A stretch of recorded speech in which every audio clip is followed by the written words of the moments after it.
Magandang gabi mga ka-agri. Bali, nandito tayo sa ating alagang inahing baboy mga ka-agri. Bali, nanganak na siya mga ka-agri. 116 days, alas 8 ng gabi. Nanganak siya mga ka-agri. Yan o. Hindi lang natin ipakita yung ano mga ka-agri kasi bawal eh. Bawal kay lolo. Bawal kay lolo ipakita mga ka-agri. Yung mga ano. Nagkaroon tayo ng violation kaya yan mga ka-agri, okay na yan mga ka-agri. Yan yung anak niya. Saka sobrang lakas ng ulan mga ka-agri. Una kong pinunasan yung ano niya mga ka-agri, yung mukha talaga para makahinga siya ng matiwasay pa mga ka-agri ba. Yan o, medyo malaki yung ano natin, yung biik natin mga ka-agri. Overdue na to mga ka-agri kasi dapat 114 days. Lumabas na to. Ngayon 116 days na mga ka-agri. Yan mga ka-agri. Yan yung ginawa natin.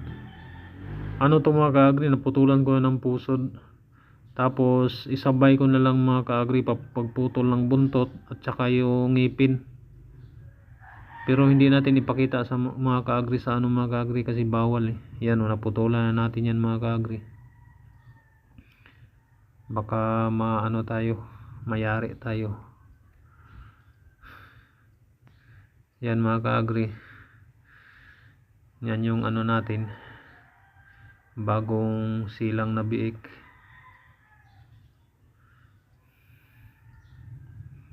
Sobrang lakas ng ulan mga ka-agri kaya tinanggal natin yung audio ng ating ano, ng ating video.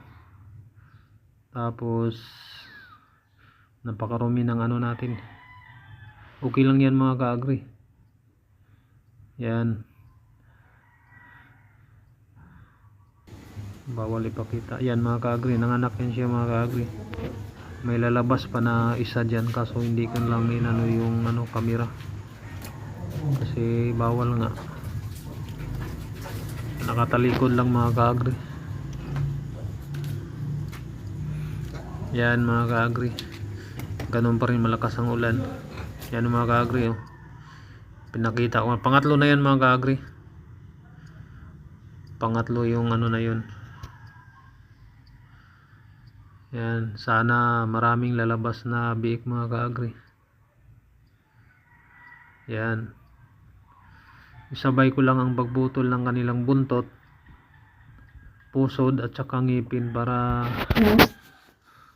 dire-diretso na mga ka-agri. Hindi tayo abutan ng ano. Tsaka magpasuso yung ano, magpasuso yung nanay kasi kapag hindi mo gugupitan ng ano yung ngipin niya na matulis mga ka-agri, hindi yan magpapasuso kasi masakit yan eh.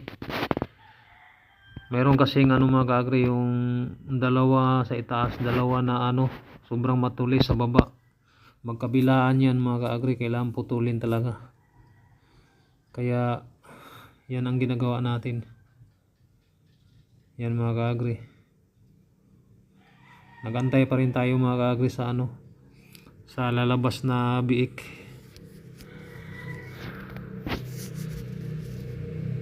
Mga ka-agri, antayin lang natin kung ilan ang lalabas na mga biik mga ka-agri. Hanggang dito lang yung video natin. Marami pong salamat sa inyong panonood. God bless.